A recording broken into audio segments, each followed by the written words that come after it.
Jadi kalau ijtihad itu dikasih syarat, syaratnya mesti begini, syaratnya mesti begini, itu bukan tajyid, bukan mempersempit. Nah, jadi jangan dibilang ini kok ijtihad maknanya dipersempit sih. Jadi banyak orang nggak bisa memenuhi syarat tersebut. Bukan, saudara. Jadi pembatasan makna ijtihad, pembatasan syarat-syaratnya, peletakan syarat-syaratnya bukan mempersempit umat Islam. Wala yakni, dan bukan juga maknanya pengertiannya iglaqa babil ijtihad, penutupan pintu ijtihad, bukan.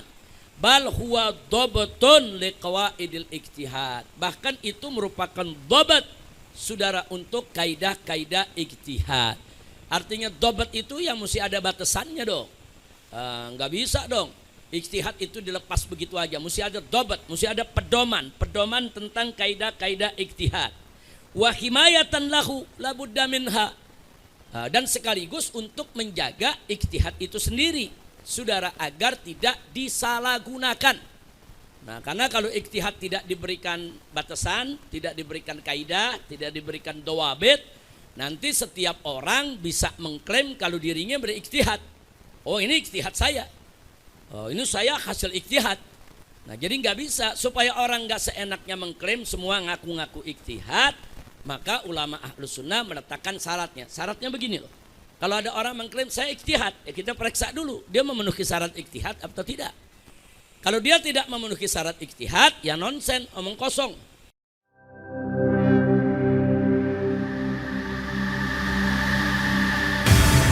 Islamic Brotherhood Television. Assalamualaikum warahmatullahi wabarakatuh. Bismillah walhamdulillah wassalatu wassalamu ala rasulillah wa ala alihi wa sahbihi wa mawalah. Amma ba'd, ahiba'il kiram, usikum jami'a wa nafsi bi taqwallah wa bi ta'ati rasulillah sallallahu alaihi wa alihi wa sahbihi wa sallam. Wa nas'alallah subhanahu wa ta'ala an yaj'alana jami'an minal muttaqin. Amin ya rabbal alamin. Baik, kita lanjutkan pelajaran kita. Walhamdulillah qad wasalna ila safha mi'ah min kitab Manahij at-Tamyiz, safha mi'ah, al-matlabut thalith, ahlus sunnah wal ijtihad. Jadi hari ini kita sampai kepada pembahasan tentang ahlus sunnah wal ijtihad. Yang dimaksud dengan ahlus sunnah wal ijtihad, sebetulnya bagaimana sih sikap ahlus sunnah dengan apa yang disebut al-ijtihad, atau bagaimana kedudukan al-ijtihad menurut ahlus sunnah wal jamaah. Nah, di sini ada kutipan-kutipan menarik yang disampaikan oleh Abu Ya Sayyid Muhammad bin Alwi Al-Maliki dalam kitab Manhajus Salaf. Nah, nanti akan kita lihat apa-apa yang beliau sampaikan, ya ikhwan. Baik, silakan siapa yang baca terlebih dahulu, silakan. Man yaqra lana? Siapa yang mau baca untuk kita? Buya Salman, silakan, halaman 100. Bismillahirrahmanirrahim. Alhamdulillah rabbil alamin, wassalatu wassalamu ala asyrafil khalqi ajma'in, sayyidina wa maulana Muhammadin wa ala alihi wa sahbihi ajma'in. Amma ba'du, faqala syekhul muallifu hafizahullahu ta'ala wa adam an-naf'a bihi wa bi barakati ulumihi wa bikum fid daraini amin, radhiyallahu ankum. Bismillahirrahmanirrahim. Al-matlabus thalisu ahlus sunnah wal ijtihad. Qala Syekhi As-Sayyid Al-Imam Al-Muhaddis Al-Ustadz Dr. Muhammad bin Alwi Al-Maliki Al-Hasani rahimahullah, Al-Mutawaffa 25 wa 400 wa alf hijriyah, wa min al-bida'ir ra'ijati ala sahatil yawm ma nasma'uhu min ba'dil muta'allimin awil muntasibina ila al-ilmi min da'wal ijtihadi wal istiqlali bil akhdhi min al-kitabi wa sunnati duna ar-ruju'i ila aqwalil a'immatil mujtahidin. Laqad rawwaja haula'il muntasibuna ilal ilmi tuhmatan kadhibatan ala ahli sunnati wal jamaah bi annahum dayyaqu alal ummatil islamiyyati bi ighlaqi babil ijtihad wa bi anna kutuba a'immatihim musaddiyatun wa mani'atun 'alal wusuli ilal kitabi was sunnah wa annaha hiya as-saddul mani'u bainal muslimina wa haqiqatud din. Hadhihi tuhmatul kadhibatu la ta'ti illa mimman yuriduna ay yuqidu naral fitan wa yushawwihu sum'atal ulama'i tafriqan lil kalimati wa tashwishan ala awamil ummah. Kifayah. Jazakallah khair, ahsantum wa barakallahu lakum. Taib ya ikhwan.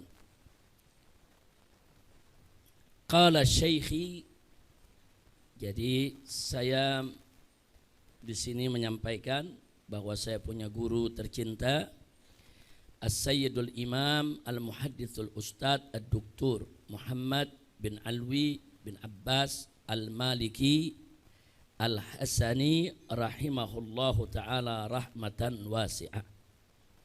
Jadi beliau di dalam kitab beliau, yaitu kitab Manhajus Salaf, halaman 437, di mana beliau menyatakan wa minal bid'ahir ra'ijah, termasuk daripada bid'ah yang disebarluaskan atau yang selalu digoreng, saudara, ala sahatil yaum, yaitu di tengah-tengah daripada masyarakat pada saat ini beliau tentu tulis pada saat beliau hidup.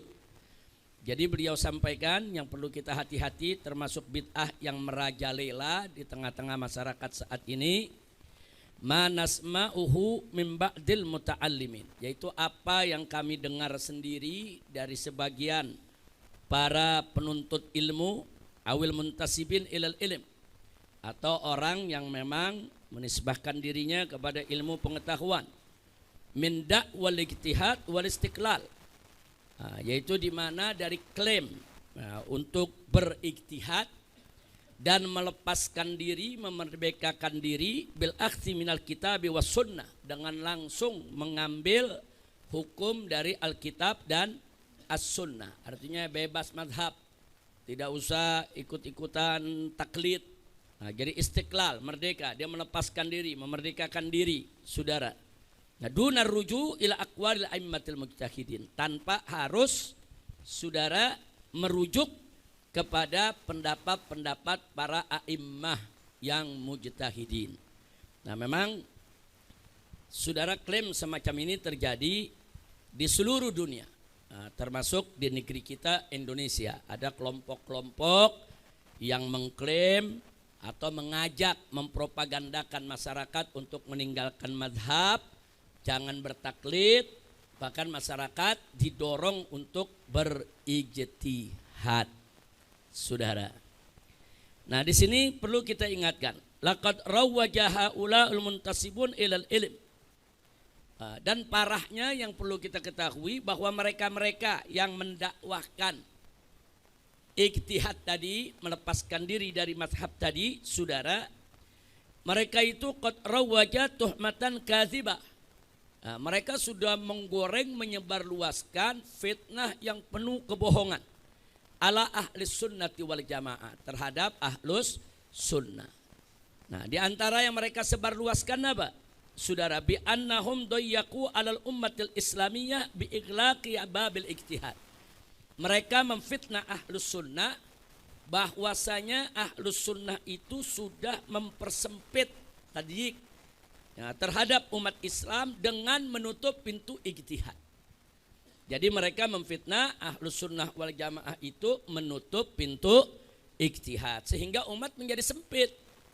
Umat jadi nggak bisa mengembangkan pengetahuannya, wawasannya, karena pintu ijtihad sudah ditutup oleh ahlus sunnah wal jamaah menurut mereka.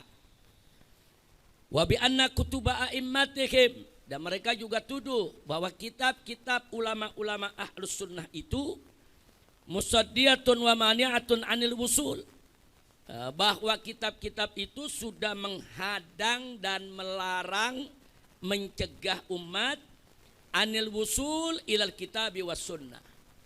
Nah, jadi sikap ulama-ulama ahlus sunnah melalui kitab-kitab mereka justru menghadang umat daripada kembali kepada Al-Quran dan As-Sunnah. Seolah-olah umat itu dicegah. Jangan langsung baca Quran, jangan langsung baca Sunnah, cukup ikutin ulama aja, cukup baca kitab-kitab ulama saja. Nah, ini tuduhan yang mereka lancarkan dan gencarkan kepada Ahlus Sunnah wal Jamaah. Umat mau ijtihad langsung ke Quran nggak boleh, harus ikut madhab. Umat mau ijtihad langsung ke Sunnah nggak boleh, harus ikut aqwal dari para ulama. Nah, jadi mereka memfitnah bahwa begitulah sikap Ahlus Sunnah. Umat dilarang-larang untuk mendekati Al-Quran dan As-Sunnah. Umat ini didorong-dorong untuk taklid saja kepada para mujtahidin, para a'immah dan seterusnya. Saudara, wa annaha, saudara, yang demikian itu, yaitu tegahan mereka, larangan, hadangan mereka tersebut, hiya saddul mani bainal muslimin wa haqiqatid din. Itu menjadi penghalang yang betul-betul sangat menghalangi, mencegah, melarang saudara atau memisahkan antara kaum muslimin dengan hakikat beragama. Nah, di sini kita nyatakan hadhihi tuhmatul kadzibah. Jadi fitnah keji ini yang penuh dengan dusta, la ta'ti, tidaklah datang illa mimman yuridun, kecuali dari orang-orang yang menginginkan an yuqidu naral fitan, yang ingin menghidupkan api fitnah. Dia ingin membakar api fitnah di tengah-tengah umat. Wa yusawwihu sum'atal ulama, dan ingin menjelekkan daripada citra kehormatan para ulama. Untuk apa? Tafriqan lil kalimah, untuk memecah belah, yaitu daripada kalimatul muslimin wa taswisan ala awamil ummah. Dan ini sehingga membuat umat orang-orang awam menjadi ragu. Nah, orang-orang awam nanti akan semakin bingung. Nah, melihat dakwah-dakwah mereka, orang awam ini nggak ngerti. Saudara, kadang-kadang karena ketidakngertian mereka, mereka menganggap bahwa propaganda yang dilakukan oleh kelompok ini benar. Nah, sehingga akhirnya apa? Mereka ikut-ikutan menyalah-nyalahkan ulama yang dulu, menyalah-nyalahkan mazhab, menyebut mazhab itu sebagai pemecah belah umat dan seterusnya. Baik, berikutnya silakan. Siapa lagi yang baca? Buya Majid, silakan.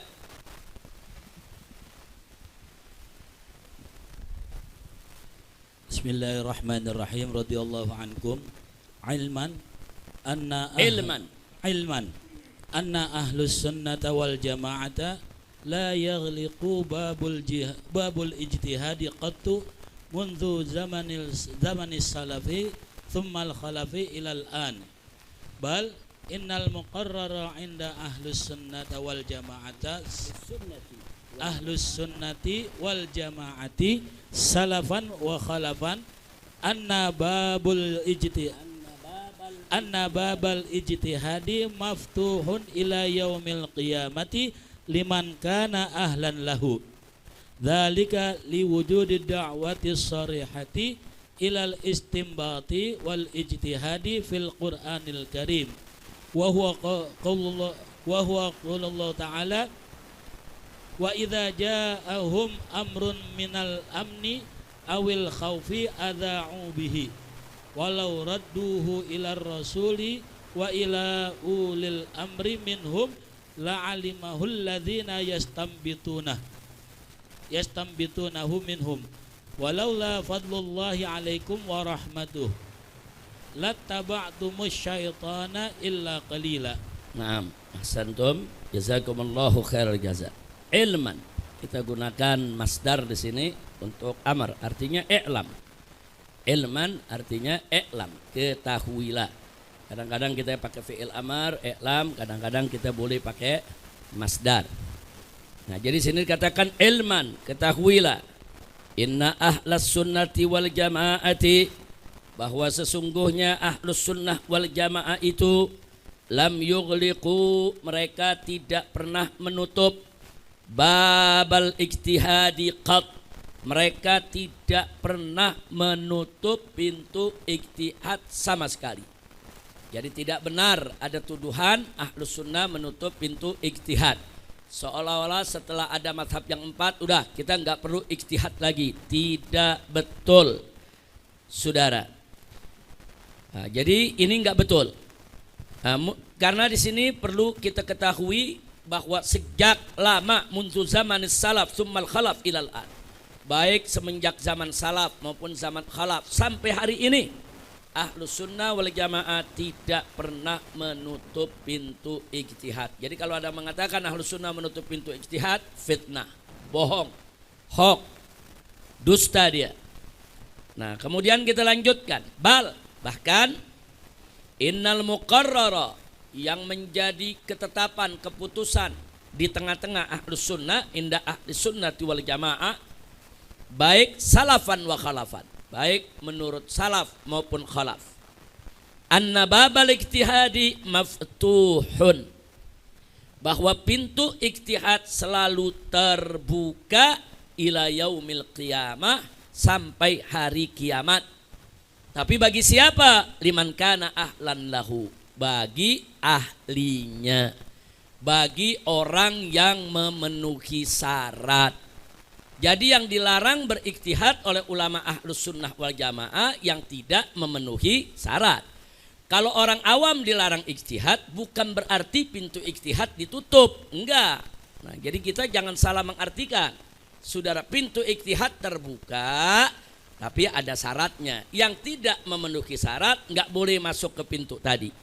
Nah, yang memenuhi syarat silakan untuk masuk ke pintu tersebut. Apa syaratnya? Nanti akan kita pelajari di pasal berikutnya. Minimal ada 2 syarat mutlak yang harus dimiliki oleh siapapun yang mau masuk ke dalam pintu ijtihad. Nah, sekarang saudara, kenapa Ahlus Sunnah wal Jamaah sepakat bahwa pintu ijtihad itu tidak boleh ditutup dan tidak akan pernah ditutup oleh siapapun, saudara? Dzalika liwujudid da'watis sarihah. Nah, yang demikian itu karena ada ajakan seruan yang jelas dan nyata ilal istimbat wal ijtihad, untuk beristimbat dan berijtihad fil Qur'anil Karim, karena perintahnya ada dalam Al-Qur'an. Karena ada seruan ajakan dalam Al-Qur'anul Karim untuk beristimbat dan berijtihad, maka yang namanya ijtihad tidak akan pernah ditutup. Nah, ayat yang mana? Yaitu firman Allah yang tertera dalam surat An-Nisa ayat 83. Nah, di situ jelas sekali, wallahu subhanahu wa ta'ala qala wa idza ja'ahum amrun minal amni awil khaufi adza'u bih walau radduhu ila rasul wa ila ulil amri minhum la alimahul ladzina yastambitunahu minhum.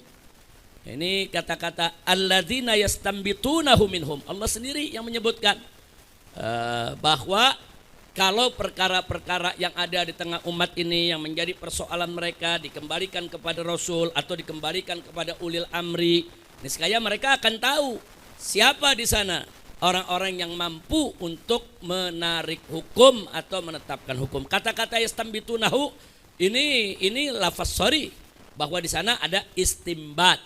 Nah, istimbat itu menggali hukum. Saudara, istimbatul ahkam, menggali hukum dari mana? Dari Al-Qur'an dan As-Sunnah.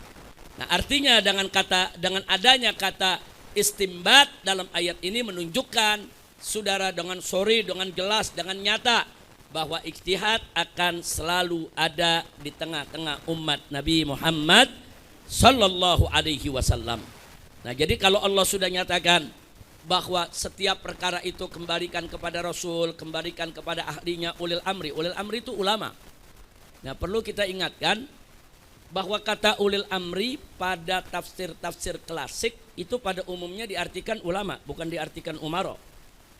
Nah, jadi kalau kita dengar ayat ati Allah wa atiur Rasul wa ulil amri minkum, ulil amri di situ ulama yang melakukan istimbatil ahkam, saudara.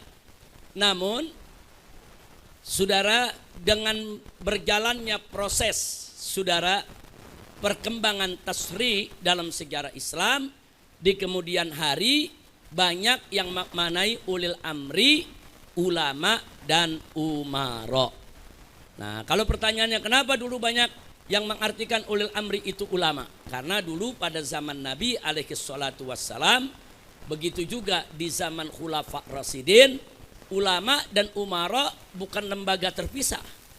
Dia umaranya, dia ulamanya. Sayyidina Abu Bakar Siddiq radhiyallahu taala anhu menjadi khalifah dan sekaligus saudara menjadi tempat bertanya umat soal agama, sekaligus pengambil keputusan. Jadi beliau sebagai bagian dari umara, beliau juga ulama. Nah, begitu juga Sayyidina Umar Ibn Khattab radhiyallahu taala anhu, saudara. Beliau merupakan khalifah Amirul Mukminin, tapi pada saat yang sama beliau juga tempat bertanya umat dalam urusan agama. Tempat umat mengambil fatwa dari sang pemimpin. Jadi sepanjang sejarah dari zaman Nabi sampai khulafa rasyidin, saudara, tidak ada pemilahan antara ulama dengan umara. Dia umara, ya dia ulama. Dia memimpin umat. Nah, tapi belakangan begitu muncul, saudara, setelah zaman khulafa rasyidin muncul yaitu kerajaan-kerajaan, baik itu dari Bani Umayyah maupun Bani Abbasiyah sampai kepada Turki Utsmani, yang sebetulnya secara letterleks, yang kalau kita melihat mereka bukan khilafah, mereka kerajaan. Tapi pada akhirnya ulama sepakat mereka disebut khulafa juga. Disebut khulafa tajawuzan karena memang mereka akhirnya disepakati sebagai pemimpin, mereka menerapkan syariat Islam, mereka berupaya untuk menegakkan hukum di tengah masyarakat, akhirnya tajawuzan mereka disebut juga khulafa. Padahal bentuk khilafah yang asli Nabi juga sudah mengatakan dalam satu hadis, beliau mengatakan al-khilafatu min ba'di 30 sanah. Kekhilafahan setelahku hanya berlangsung 30 tahun.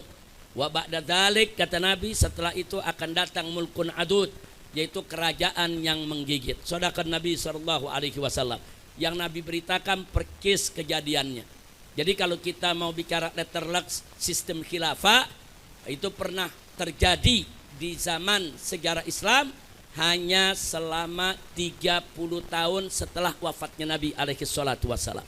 Jadi dari zaman Nabi sampai kepada dari waktu Nabi wafat alaihi salatu wassalam sampai terjadinya perdamaian antara Hasan dan Muawiyah radhiyallahu anhuma, percis berlangsung hanya 30 tahun. Setelah itu Nabi datang, kerajaan yang menggigit. Ternyata betul. Akhirnya Muawiyah mewariskan kepemimpinannya kepada anaknya dan seterusnya. Begitu juga Bani Abbas dari ayah ke anak dan seterusnya. Begitu juga Turki Utsmani dari ayah ke anak dan seterusnya. Jadi kalau kita mau bicara letterlek, khilafah itu sebetulnya sudah selesai zaman khilafah Rasidah. Tapi saudara, pemahaman khilafah ini kan dibahas oleh ulama.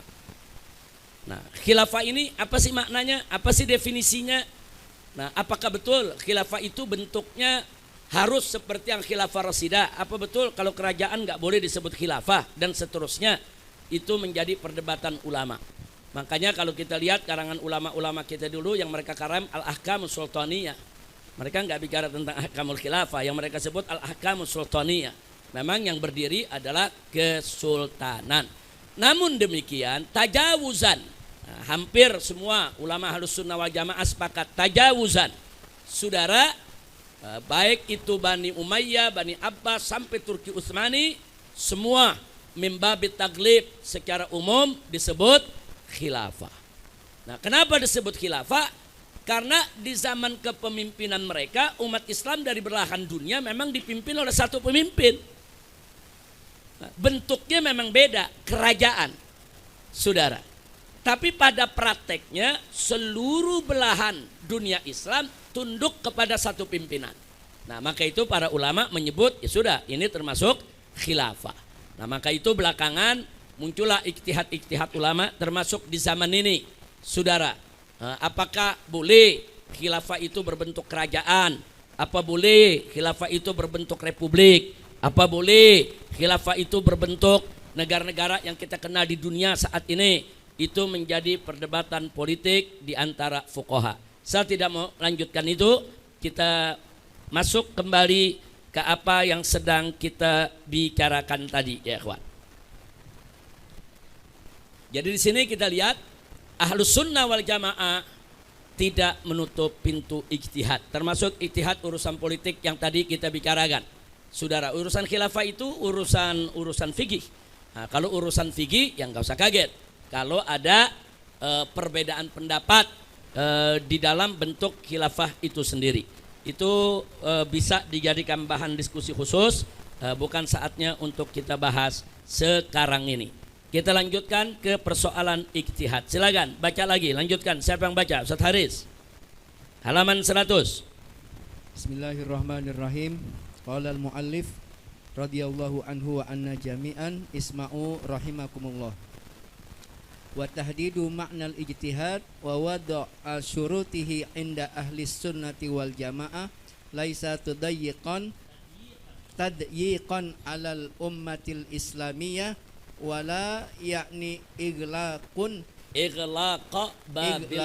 babil ijtihad bal huwa dabtun liqawaidil ijtihad wa himayatun lahu labudda minha wa tanzimu li tariqihi wa tartibi li usulihi wa tamyizi li afradihi wa tanzimun li turuqihi wa tartibun li usulihi wa tamyizun li afradihi wa ikhrajun ma la yastahiqqu wa tanzimu li tariqihi li turuqihi wa tartibul usulihi wa tamyizu li tanzimun wa tartibun wa tamyizun wa tanzimun wa tartibun wa tamyiz wa tanzimun li turuqihi wa tartibun li usulihi wa tamyizun li afradihi wa ikhrajun malla naam, atau langsung kalau yang terakhir wa ikhraju malla yastahiqqu. Naam. Baik, ahsantum. Jadi di sini dikatakan wa tahdid makna ijtihad, dan adapun pembatasan daripada makna ijtihad, wa wad'us surutihi, dan peletakan syarat-syaratnya inda ahli sunnati wal jamaah, menurut ahli sunnah wal jamaah, laisa tadyiqan alal ummatil islamiyah. Jadi kalau ijtihad itu dikasih syaratnya mesti begini, syaratnya mesti begini, itu bukan tadyiq, bukan mempersempit. Nah, jadi jangan dibilang ini kok ijtihad maknanya dipersempit sih. Jadi banyak orang nggak bisa memenuhi syarat tersebut. Bukan, saudara. Jadi pembatasan makna ijtihad, pembatasan syarat-syaratnya, peletakan syarat-syaratnya bukan mempersempit umat Islam. Wala yakni, dan bukan juga maknanya pengertiannya iglaqa babil ijtihad, penutupan pintu ijtihad, bukan. Bal huwa dhabatun liqawaidil ijtihad. Bahkan itu merupakan dhabat, saudara, untuk kaidah-kaidah ijtihad. Artinya dhabat itu yang mesti ada batasannya dong. Enggak bisa dong ijtihad itu dilepas begitu aja. Mesti ada dhabat, mesti ada pedoman tentang kaidah-kaidah ijtihad. Wa himayatan lahu labudda minha. Dan sekaligus untuk menjaga ijtihad itu sendiri, saudara, agar tidak disalahgunakan. Nah, karena kalau ijtihad tidak diberikan batasan, tidak diberikan kaidah, tidak diberikan dawabit, nanti setiap orang bisa mengklaim kalau dirinya berijtihad. Oh, ini ijtihad saya. Oh, ini saya hasil ijtihad. Nah, jadi nggak bisa, supaya orang nggak seenaknya mengklaim semua ngaku-ngaku ijtihad, maka ulama Ahlus Sunnah meletakkan syaratnya. Syaratnya begini loh. Kalau ada orang mengklaim saya ijtihad, ya kita periksa dulu dia memenuhi syarat ijtihad atau tidak. Kalau dia tidak memenuhi syarat ijtihad, ya nonsen, omong kosong. Kalau dia mengaku dia punya hasil ijtihad, saudara. Nah, jadi itu untuk menjaga ijtihad itu sendiri. Wa tanzimun lituruqihi, sekaligus juga untuk penertiban, saudara. Tanzim, diatur yang rapi, lituruqihi. Karena syariat Islam ini syariat yang munazzamah, syariat yang tersistem, syariat yang terstruktur, syariat yang begitu rapi. Nggak bisa orang sembarangan menggunakan ijtihad, saudara, tanpa sistem yang telah disepakati. Wa tartibu li usulihi, sekaligus ini untuk penertiban penyusunan daripada usul-usul ijtihad itu sendiri. Wa tamyizun li afradihi, sekaligus untuk pemilahan mana hal-hal yang boleh diijtihadkan, mana hal-hal yang enggak boleh diijtihadkan. Enggak semua perkara boleh diijtihadkan. Nah, itu tujuan penetapan syarat begitu, Saudara. Sekaligus wa ikhraju ma la yastahiqqu, sekaligus mencegah atau mengeluarkan orang-orang yang tidak berhak ijtihad dari medan ijtihad. Dengan adanya kaidah, dengan adanya dawabit, kita tahu, oh ini berhak ijtihad, biarkan dia ijtihad. Oh ini enggak berhak dia ijtihad, keluarkan. Saudara, jangan didengar omongannya kalau dia ngaku-ngaku berijtihad dan seterusnya. Nah, jadi sekali lagi adanya pembatasan makna ijtihad, peletakan syarat-syarat, adanya dawabit, adanya kaidah, Saudara, adanya tata tertib ya, di dalam berijtihad bukan mempersempit ummah, bukan menutup pintu ijtihad. Enggak, umat enggak dipersempit dan ijtihad juga enggak ditutup, Saudara, tapi untuk menjaga kesakralan ijtihad itu sendiri, agar ijtihad itu berjalan sesuai aturan dan tidak disalahgunakan oleh orang-orang yang enggak memenuhi syarat ijtihad tapi ngaku-ngaku sebagai mujtahid. Na'udzubillah min dzalik. Baik, siapa lagi melanjutkan? Habib Muhammad bin Hadi Al-Habsyi, halaman 101.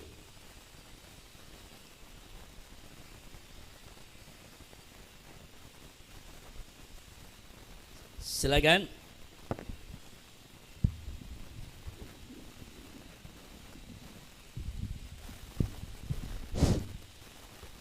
ولم تكن كتب أئمة أهل السنة والجماعة مصدية ومانعة عن الوصول إلى الكتاب والسنة، ولم تكن سدا منيعا بين المسلمين وحقيقة الدين، بل هي تساعد المسلمين لفهم الكتاب والسنة وتوصلهم إلى حقيقة الدين. Naam.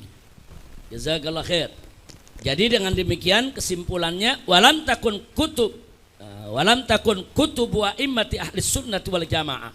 Maka Saudara, sebetulnya kitab-kitab ahlus sunnah wal jamaah, Saudara, lam takun musaddiyatan wa mani'atan, tidaklah menjadi penghalang atau yang melarang atau pencegah anil wusul ilal kitab was sunnah, untuk mencapai Al-Quran dan as-sunnah. Walam takun saddan mani'an, dan juga bukan menjadi penghalang, Saudara, pencegah antara apa? Bainal muslimin wa haqiqatid din, antara umat Islam dengan hakikat beragama.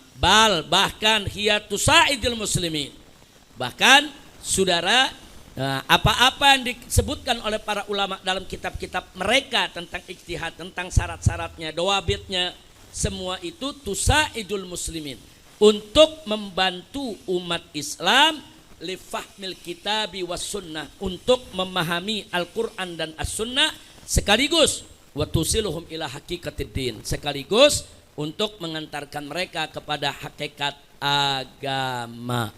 Nah, jadi jangan diputar balik. Kalau ulama bikin syarat bilang ini mempersempit, ulama taruh dawabit kaidah dibilang wah ini mengada-ngada, umat Islam jadi terampas kebebasannya. Saudara, karena orang-orang liberal cara berpikirnya begitu. Mereka ingin memerdekakan diri, membebaskan akal pikiran dan logika mereka dari segala ikatan. Jadi maka itu mereka kelompok yang paling getol untuk menolak segala macam ikatan semacam itu. Tapi ternyata yang memfitnah soal ijtihad ini bukan kelompok liberal saja. Kelompok-kelompok al-madhabiyah yang anti madhab pun sering mempropagandakan hal serupa dengan apa yang dipropagandakan kaum liberal di dalam persoalan bermadhab. Mereka menebar fitnah kepada madhab, menebar fitnah kepada para ulamanya, menebar fitnah bahwa ahlus sunnah menutup pintu ijtihad. Nah, itu yang perlu kita tandaskan. Tolong hati-hati kalau Anda bertemu siapa saja. Saya sering dapat pertanyaan semacam ini, bukan baru sekarang, udah 20 tahun lebih. Kadang-kadang kita ketemu tokoh-tokoh, kita ketemu aktivis-aktivis dari berbagai kelompok. Kalau nanya ya seperti ini, Habib ini mazhab kok nutup pintu ijtihad ya?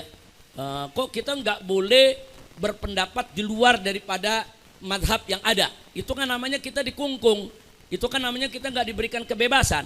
Nah, kok kita jadi nggak bebas berijtihad ya? Ijtihad itu kan hak muslim. Nah, jadi fitnah-fitnah semacam ini atau kesalahpahaman yang seperti ini yang juga kadang-kadang dialami oleh kelompok-kelompok, dia nggak bermaksud memfitnah, cuman dia bingung, termakan oleh propaganda kelompok-kelompok tadi, akhirnya muncul kesalahpahaman sedemikian rupa. Jadi saya ingatkan sekali lagi bahwa ijtihad tidak pernah ditutup, tidak pernah dilarang dalam Ahlus Sunnah wal Jamaah, dan ini akan terus berlaku sampai hari kiamat. Tapi ingat, ijtihad ada batasannya, ada pedomannya, ada tata caranya, ada syaratnya, ada rukunnya, yang gak boleh sembarangan kita langgar. Kenapa harus dibuat aturan sedemikian rupa? Untuk menutup, jangan sampai orang yang gak berhak ijtihad masuk ke dalam ijtihad. Nah, untuk menjaga citra ijtihad itu sendiri, nah jangan sampai mengatasnamakan ijtihad, tapi yang muncul nanti menghalalkan yang haram, mengharamkan yang halal, membulak-balik fatwa saudara. Nah, untuk mencegah itu semua, maka ijtihad saudara dibuat syarat oleh para ulama. Alhamdulillah. Kita lanjutkan. Berikutnya, saudara, halaman berikutnya al-mas'alatul ula dalam matlab ini tentang ta'riful ijtihad. Siapa yang baca? Silakan. Ada yang mau baca?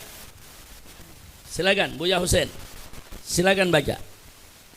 Angkat tangan lagi yang mau baca, ya kawan. Silakan.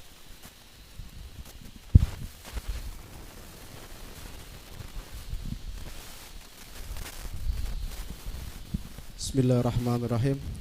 Qala al-mu'allif rahimahullahu ta'ala wa 'ada man nafa'a bi barakati fi al-'adrin amin. Al-mas'alatul ula ta'riful ijtihad. Al-ijtihadu fil lughah badlul juhdi. Qala al-Fayruzabadi rahimahullahu al-mutawaffa 17 wa 800 hijriyah fi qamusi al-juhd at-taqah wa yadummu wal masyaqqah wa qala aidan wat tajahud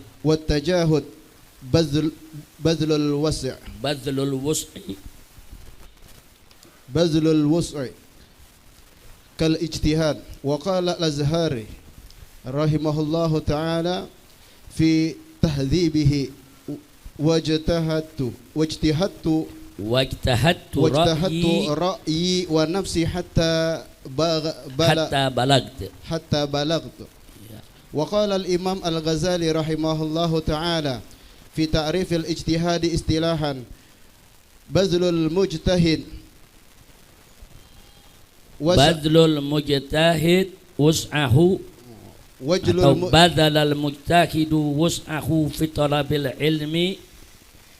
Bazalul mujtahidu wus'ahu fi talabil ilmi bi ahkami syariati fi fi'li min al-a'mal.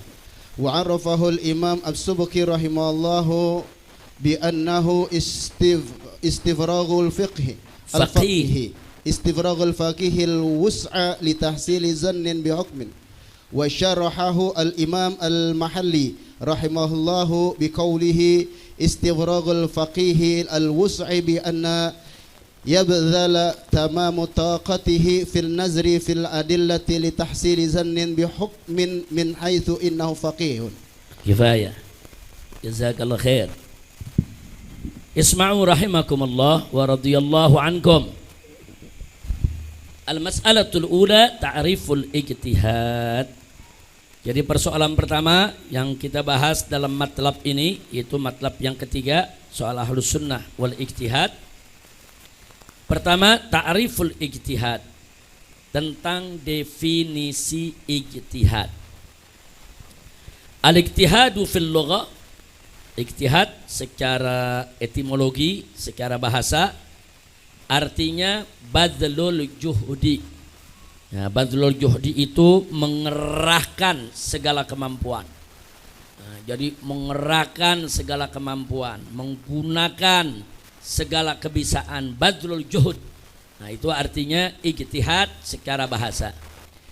Qala Fairuz-Zabadi. Nah, Fairuz-Zabadi ini dalam kamusnya saudara yang sangat terkenal. Kita tahu Fairuz-Zabadi ini yang mengarang kitab daripada Al-Qamusul Muhit.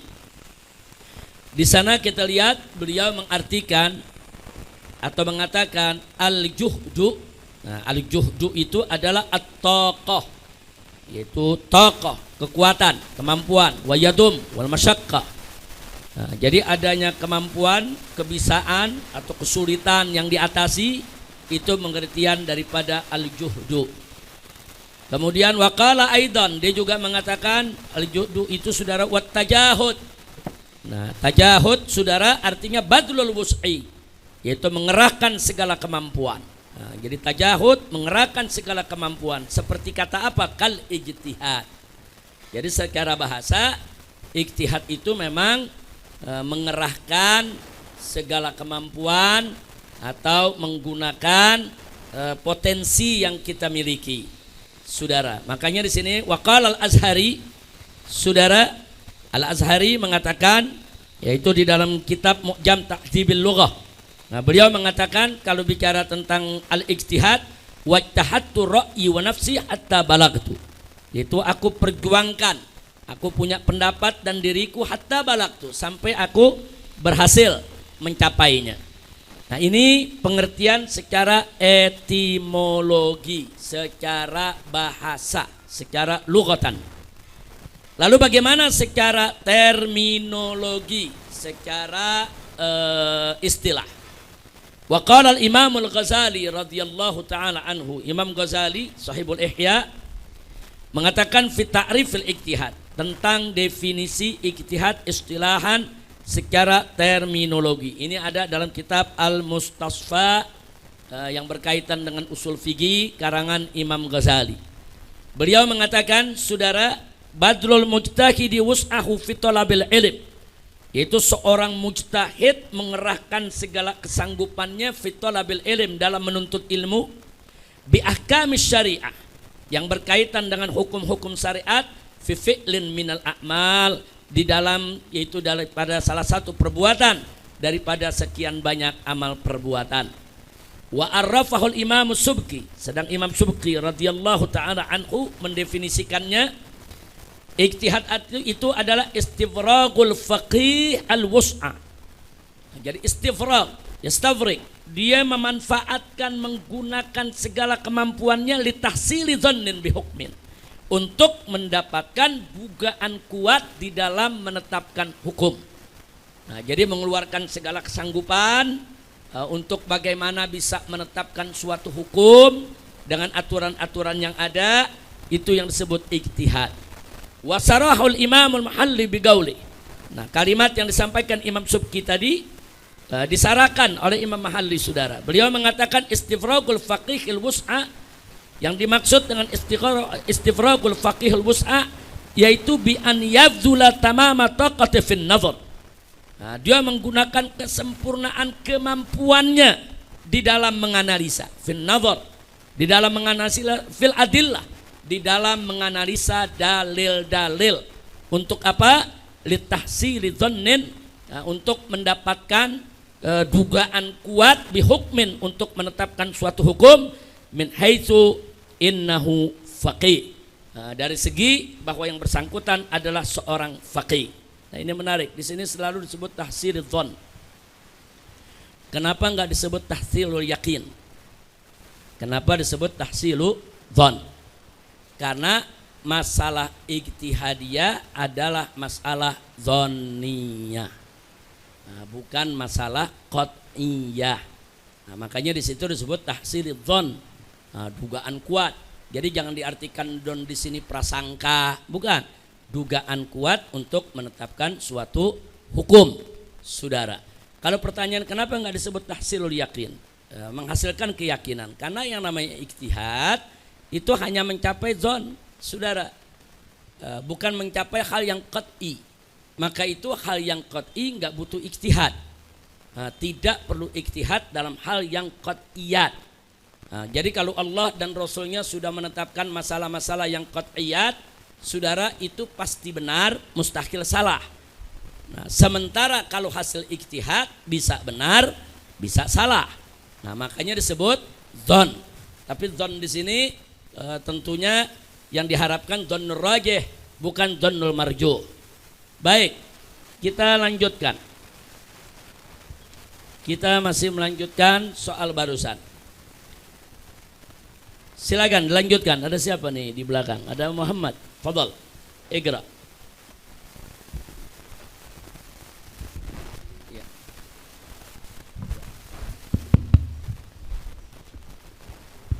Wa arrafa asy-syekh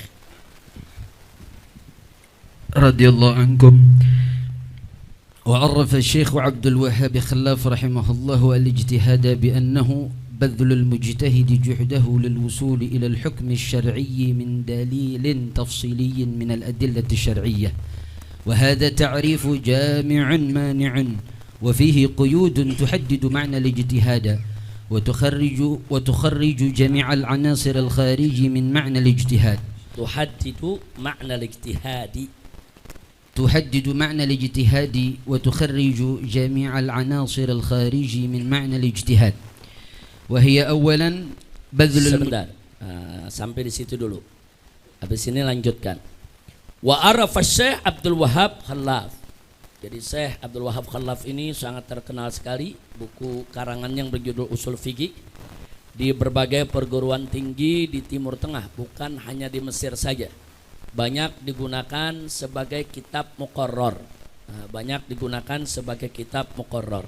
Karena kitab beliau itu simpel dengan uslub asri, dengan susunan-susunan kalimat yang muasir, yang modern, yang mudah dipahami, dan contoh-contoh yang cepat bisa ditangkap oleh pembacanya ya kawan. Ini banyak menjadi kitab muqarrar. Saya pun dulu di Kingswood University, kitab ini juga menjadi muqarrar.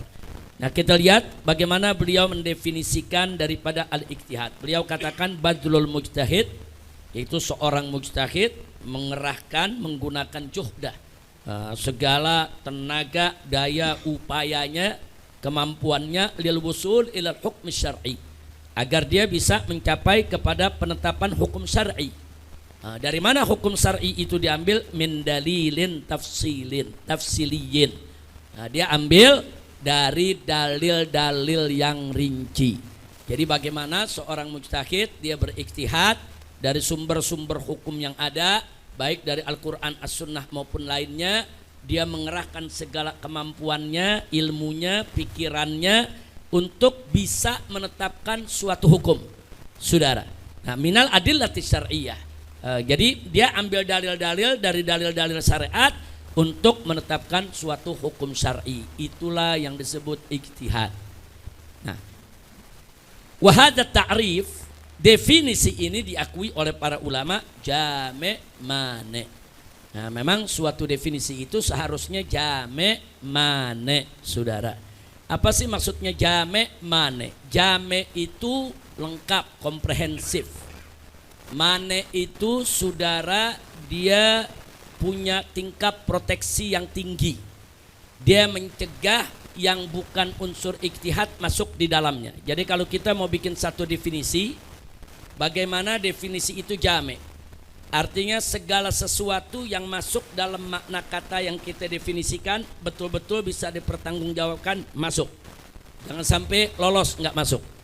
Nah, kemudian dan jangan sampai hal-hal yang tidak termasuk makna kata tersebut masuk ke dalamnya. Jadi yang bukan dicegah, yang masuk bagian dimasukkan.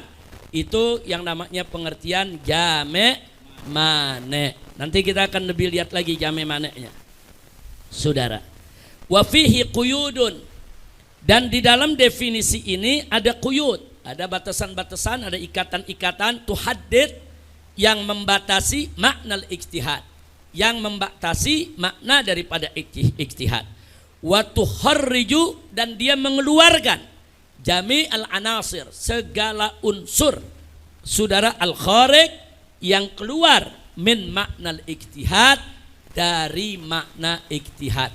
Dia masukkan yang termasuk makna ijtihad, dia keluarkan yang enggak masuk makna ijtihad. Nah, dengan adanya quyud inilah tadi kita sebut definisi ini jami' mane. Nah mari kita lihat kuyutnya. Satu. Lanjut Habib Muhammad. Awalan. أولا بذل المجتهد جهده قيد أخرج بذل الجهد من غير المجتهدين وكل ما لا يحتاج إلى نظر وتفكير. Nah. Jadi yang pertama kita lihat tadi definisinya apa itu yang namanya ijtihad, disebut badlul mujtahidi juhdah. Kita berhenti sampai di situ. Nah itu kata-kata badlul mujtahidi juhdah itu merupakan qaidun, merupakan ikatan, batasan, saudara. Akhraja yang mengeluarkan badlul juhdi min ghairi mujtahidin. Jadi kalau ada upaya menganalisa kemampuan yang dilakukan seorang mujtahid, itu namanya ijtihad. Tapi kalau yang berpikir kerasnya bukan mujtahid, berarti dia bukan ijtihad. Jadi ijtihad hanya datang dari mujtahid. Kalau bukan mujtahid, jangan mengklaim hasil pemikirannya sebagai ijtihad. Maka itu kata-kata badlul mujtahid, upaya seorang mujtahid. Apa arti ijtihad? Upaya seorang mujtahid mengeluarkan kemampuan. Berarti kata-kata badlul mujtahid menunjukkan kalau yang mengupayakan bukan mujtahid, dia bukan ijtihad.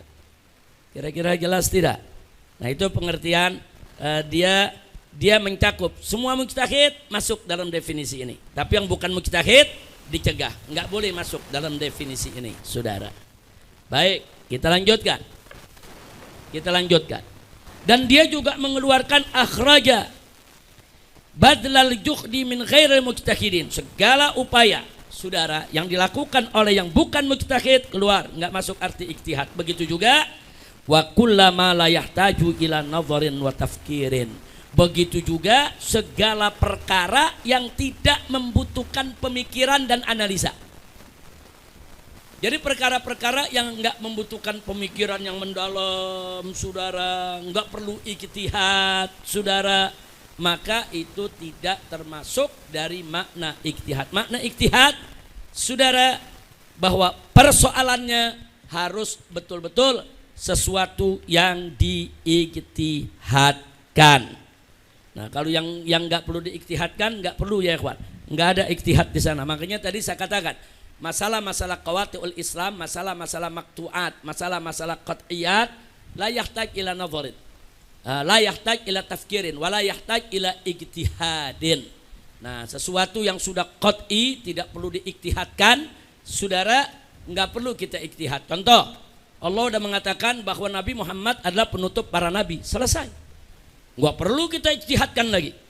Diijtihadkan, dipertimbangkan apa rukunnya, apa syaratnya, enggak. Itu sesuatu yang qat'i. Jadi sesuatu yang qat'i la yahtaj ila nadarin wala tafkirin wala ijtihadin, enggak perlu. Nah, makanya kalau ada kelompok liberal mengatakan tidak ada kebenaran mutlak.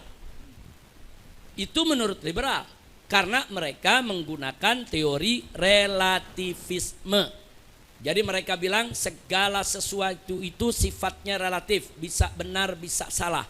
Tidak ada kebenaran mutlak, termasuk soal ketuhanan sekalipun. Nah, ini namanya teori relativisme. Nah, mereka bilang dalam urusan agama pun gak ada kebenaran mutlak. Segala sesuatu bisa benar, bisa salah. Nah, ini dulu kita pernah bahas di majelis ini, sudah lama sekali saya bahas di majelis yang bulanan. Kita katakan dalam Islam itu ada kebenaran mutlak. Jadi enggak betul kalau dalam Islam dikatakan tidak ada kebenaran mutlak. Ada kebenaran mutlak. Mana kebenaran mutlak? Kebenaran mutlak adalah kebenaran yang menjadi usuluddin. Usuluddin itu kebenaran mutlak. Masalah-masalah qat'iyat. Qat'iyat itu masalah-masalah kebenaran mutlak. Artinya kebenaran mutlak pasti benar, mustahil salah. Tentang apa? Qul huwallahu ahad. Tentang keesaan Allah. Pasti benar, mustahil salah. Itu bukan urusan ijtihad. Pasti benar, mustahil salah. Makanya nggak boleh ada perbedaan pendapat di sana, saudara. Karena bukan persoalan ijtihad. Kalau persoalan ijtihad bisa benar, bisa salah. Tapi kalau soal qat'iyat nggak ada. Semuanya pasti benar. Muhammad adalah nabi yang terakhir. Nah, tentang kenabian manusia yang bernama Muhammad pasti benar, mustahil salah.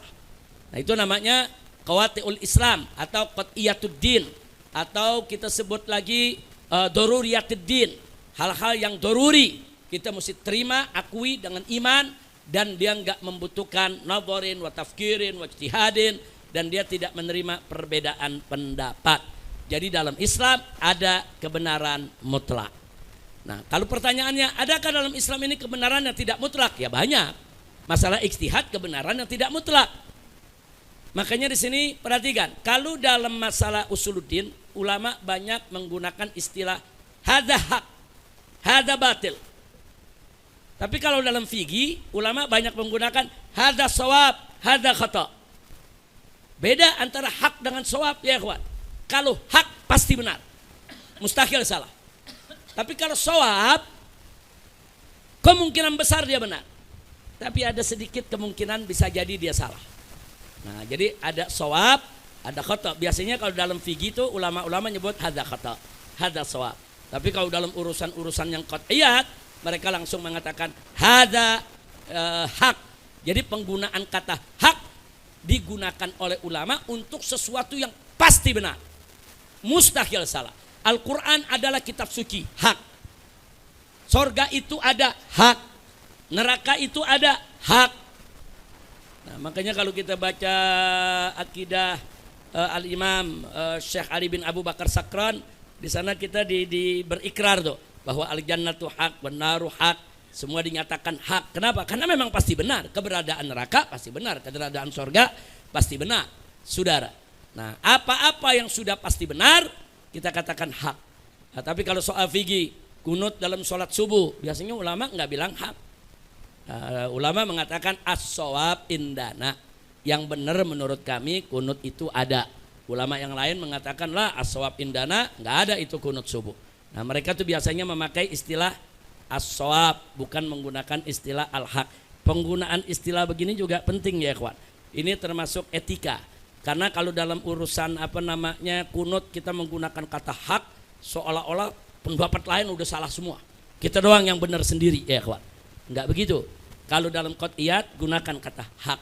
Nah, tapi kalau dalam urusan-urusan ijtihadat, khilafiyat, katakan ini as-shawab, ini al-khata. Itu etika yang biasa dijaga oleh para ulama kita. Baik. Nah, jadi di sini itu yang pertama. Yang kedua, Abi Muhammad. ثانيا للوصول إلى الحكم الشرعي قيد أخرج جميع الأعمال التي لا تصل إلى الأحكام الشرعية.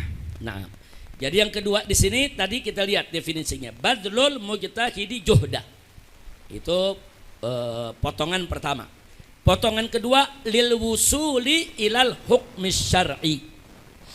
Nah, kalimat lil wusuli ilal hukmi syar'i itu menjadi qaidun. Itu menjadi pengikat, pembatas, saudara, yang akhraja jami'al a'mal, yang mengeluarkan segala amal perbuatan, allati latusil ilal ahkami syar'iyyah, yang tidak mengantarkan kepada hukum syar'i atau yang tidak berkaitan dengan hukum syar'i. Nah, jadi kalau pembahasannya tidak mengenai hukum syar'i, dia tidak masuk dalam makna ijtihad. Ijtihad itu hanya dalam konteks hukum syar'i. Yang ketiga, Muhammad. ثالثا من دليل تفصيلي قيد أخرج جميع الأدلة الإجمالية.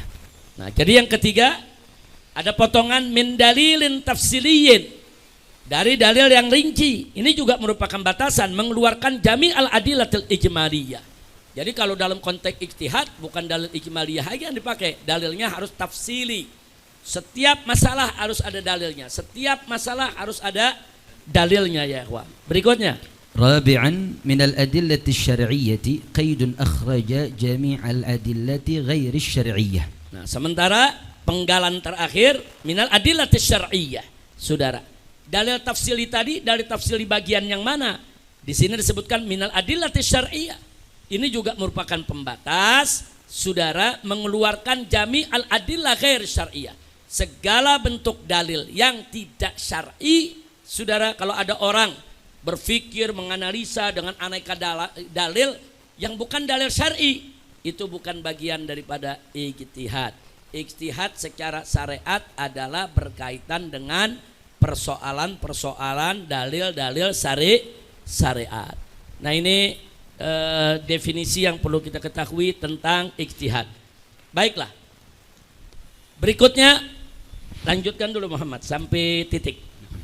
والكلام عن الاجتهاد يتطلب البحث عن شروطه وعلاقته بالعالم ونوعيه وبالعلم وأنواعه وبالمعرفة ودرجاتها لذا فيما بعد نورد فروع المسألة المتعلقة بالاجتهاد عن طريق الإيجاز. Baik.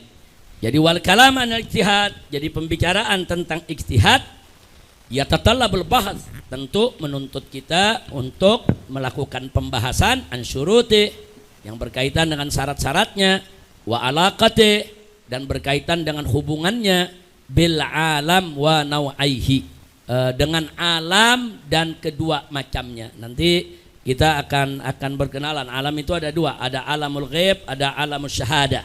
Alamul ghaib was syahada. Apa yang dimaksud dengan alamul ghaib? Apa yang dimaksud dengan alamul syahadah? Ini berkaitan dengan persoalan ilmu yang harus dikaji di dalam persoalan ijtihad. Berikutnya, wabil ilmi wa anwa'i, dan begitu juga tentang macam-macam ilmu. Nah, karena ilmu itu juga banyak aneka ragam macamnya. Nah, jenis ilmu yang mana yang masuk dalam konteks ijtihad atau yang masuk dalam konteks kita untuk menggali hukum dari sumber-sumber syariat. Wabil ma'rifah wa darajatiha. Nah, begitu juga kita harus membahas tentang ma'rifah dan tingkatannya.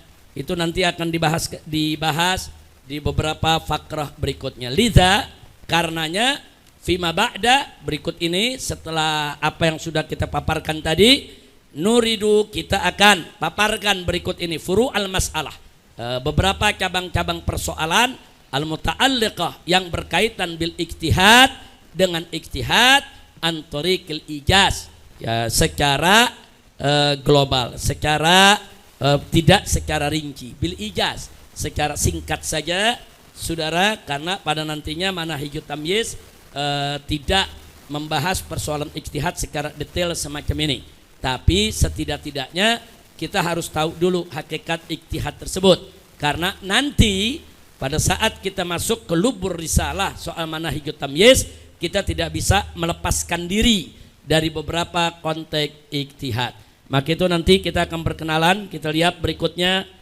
tentang syarat ijtihad yang ada dua. Kemudian kita akan berkenalan dengan anwa'ul alam. Saudara, ada alamul ghaib, ada alamul syahadah. Kita akan berkenalan juga dengan anwa'ul ilm. Ada ilmun doruri, ada ilmun nadhari.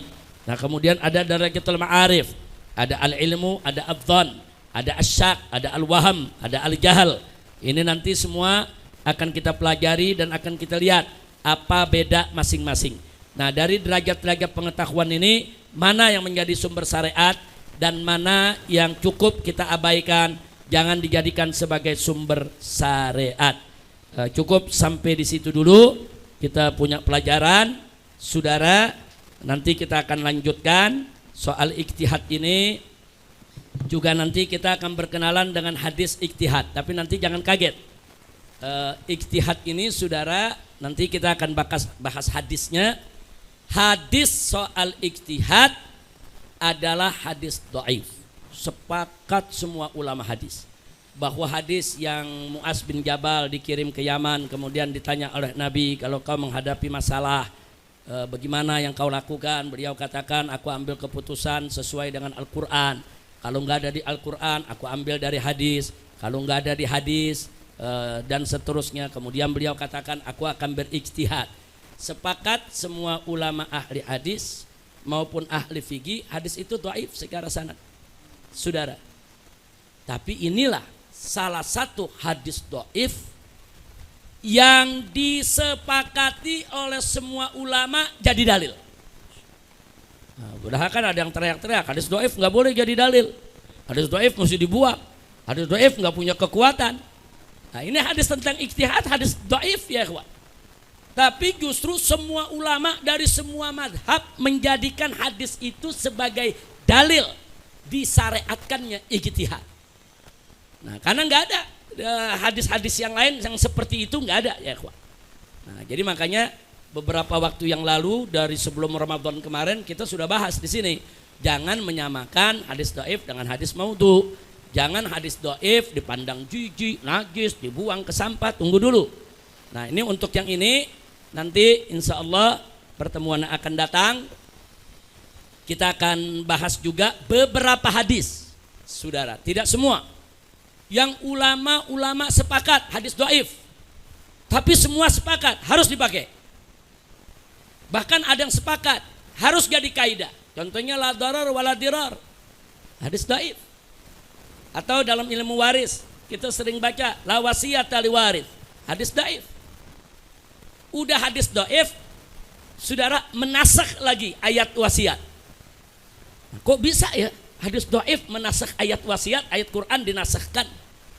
Sepakat ulama la wasiyata li waris, hadis dhaif. La darar wala dirar, hadis dhaif. Tapi semua ulama sepakat itu hadis harus dijadikan dalil.